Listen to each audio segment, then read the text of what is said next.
In this video, I'm going to briefly go over the hydrogen spectrum.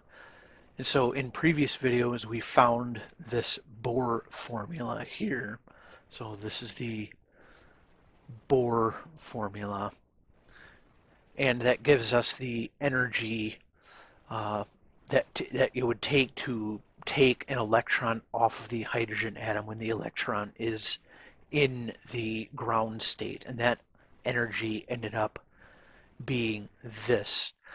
And so from this we can find how much energy would be given off from going from one energy level in the hydrogen atom down to another energy level, or the reverse, which would be how much energy you need to put in to go from the ground state, say, to the next energy level up.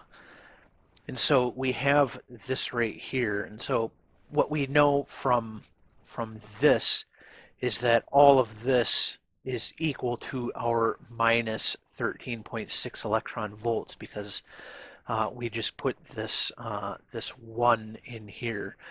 And so essentially what this is doing is you could see it as being like minus 13.6 electron volts multiplied by 1 over 1 squared minus 1 over infinity squared, where infinity is sort of the estimation of the electron becoming free of the proton of the hydrogen atom.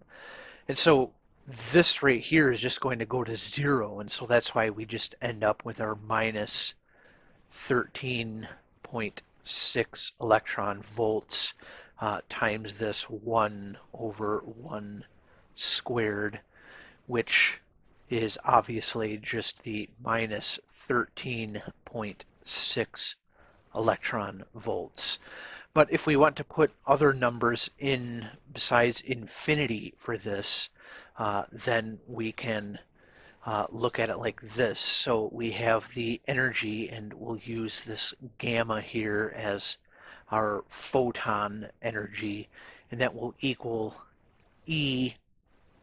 So our E initial minus E final, and so that will be equal to minus 13.6 electron volts times 1 over n initial squared minus 1 over n final squared. And so we end up with something like this.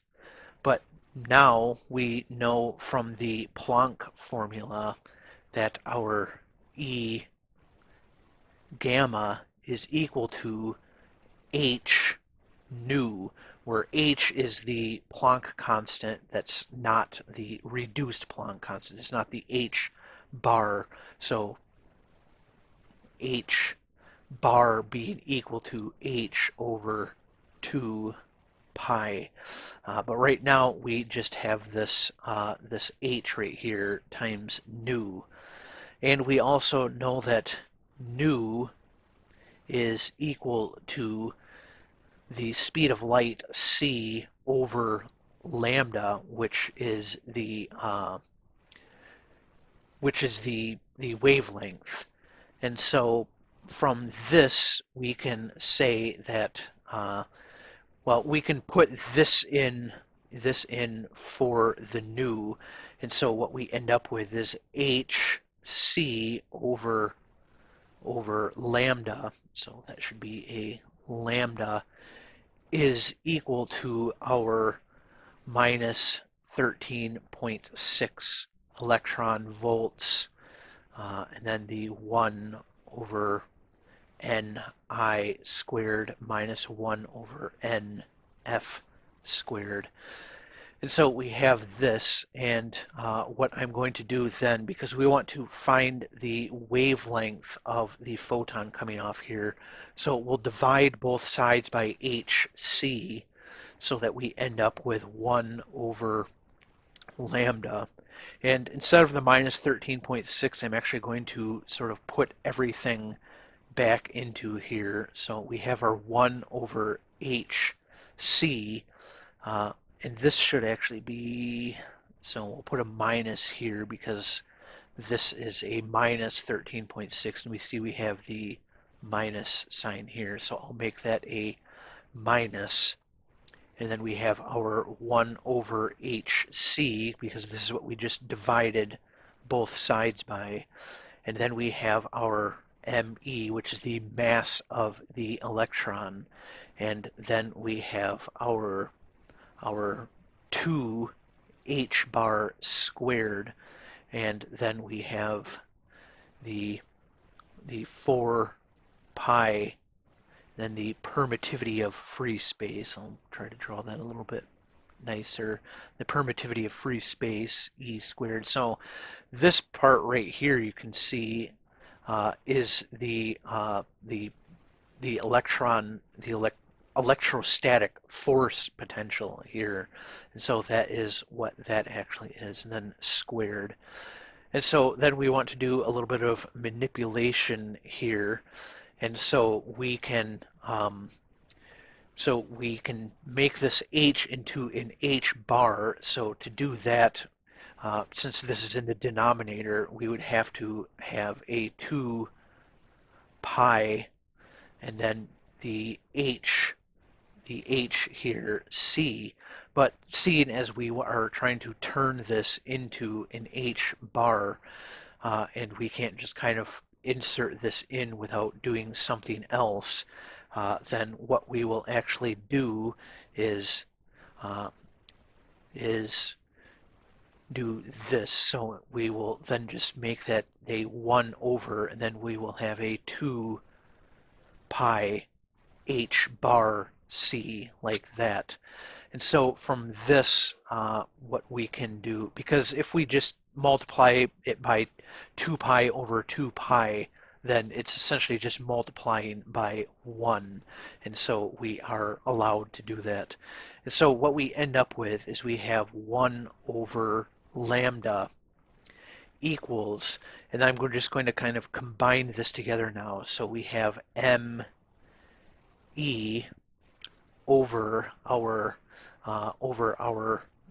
2 pi c, and then h bar cubed, because we have this h bar, and actually this should be a 4 pi because we already have a 2 here, so this should be a 4 pi. So I will erase this here and put in a 4, so that should be a 4 pi c h cubed, and then we have the e squared over, where this e squared is not the e constant, it's the charge of the electron and proton, and this is actually where that negative, which we should still have here, comes from, because it would be a positive proton times the charge of the negative electron, which would make that negative. So 4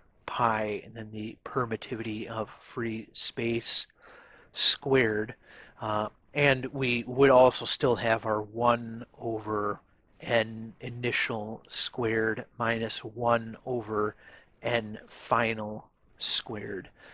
And so what this is right here, and if you've taken some general chemistry, you probably recognize this.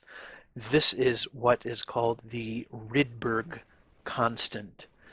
And so this will actually end up being equal to, this is equal to, if we put all the constants in here and sort of, calculated it, we would end up with 1.097 times 10 to the 7, and that is meters minus 1, or 1 over meters, which is what we want, because we are looking for this 1 over the wavelength here, and the wavelength will be in meters.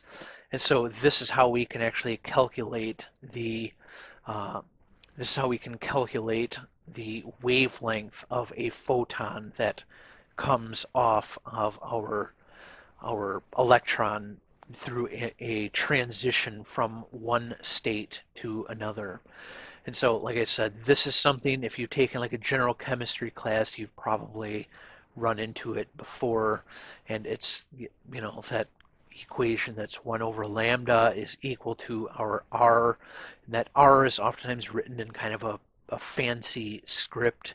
So that r times 1 over n final squared minus 1 over n initial squared. And so we see that these are changed around, and we sort of got rid of the negative from there. And so this will give us the wavelength of the photon that comes off of our hydrogen atom. And so you've probably seen the graphs of the energy levels. So if we have this, so this is the energy, and I'll use a big E since that's what we've been using for energy. We have the ground state energy level, which is famously not at 0 energy. So this would be 0 down here. So this is our n equals 1. Then we have our n equals 2 here. So I'll sort of move this E over so I can actually write that in. But this is the energy over here. So we have n equals 2. And then the next energy level is less distance, so n equals 3, and the distance between them keeps getting lower and lower. But anyway, so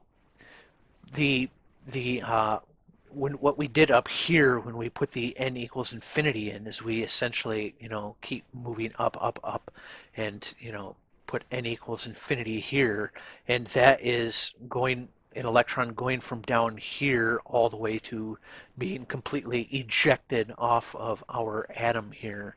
Whereas if we put a number in there, so if we put 2 in there, then that would be like an electron going from here up to here. It would be the amount of energy that would have to go into the electron from there. Or inversely, you could think about it as the energy that was given off as it goes from 2 down to 1. And so with this formula here, we can also calculate how much from 3 down to 1, how much from 4 down to 1. And so when we are going down to 1, that is sometimes called the Lyman series, so Lyman series. When we're talking about going from, say, 3 down to 2 or 4 down to 2 or pretty much any level down to 2, that is called the Balmer series. And then there's a special name for going down to 3, which is called the Paschen series. And the Lyman series is usually in the ultraviolet range. So going from any level down to 1, it's going to give off a photon that's in the ultraviolet range. And so so the Balmer series is usually in the visible range, and then the Paschen series is in the infrared range. So when we are seeing color coming off of an atom, that is usually from going from some level down to the n equals 2. So that is the Balmer series. And so I just bring these names up because if you take maybe like a chemistry class, you might run into them. I never really encountered using these in any, large way while taking chemistry classes. But, just to be aware, there is the Lyman series, which is going from, n equals 2 and higher down to n equals 1. The Balmer series is n equals 3 or higher going down to n equals 2. And the Paschen series is going from n equals 4 or higher down to n equals 3. And those correspond to ultraviolet, visible, and infrared in general. That's what those different series, what kind of photons will come off from those different series. But anyway, this video, as I said, was to show how we can go from this Bohr formula here. So the Bohr formula, and using that to actually calculate the different amounts of energy that, if you're putting it in, it would be to cause an electron to move up different energy levels, and if you're trying to measure photons coming off, it would be how the energy of the photons coming off going down from one particular level to another particular level. And from that we could actually do some of this sort of algebraic manipulation here and end up with this Rydberg equation, which is what we have right here. And so we can not only find the energy, but also the wavelength of the photons coming off of a hydrogen atom using these formulae. But anyway, I hope you found this video helpful, and I will see you in the next video, which is where we're going to start looking at sort of the operator way of looking at things like angular momentum and stuff like that, which to me I always find a little bit more difficult to work with. It's not as intuitive to me, but it is something that I think just going through it will help sort of make things clearer. But also, if you are, if you are looking to study quantum mechanics, it is something that you will encounter. So it is important to go through it. But anyway, I don't want to ramble on too long. I will see you in the next video.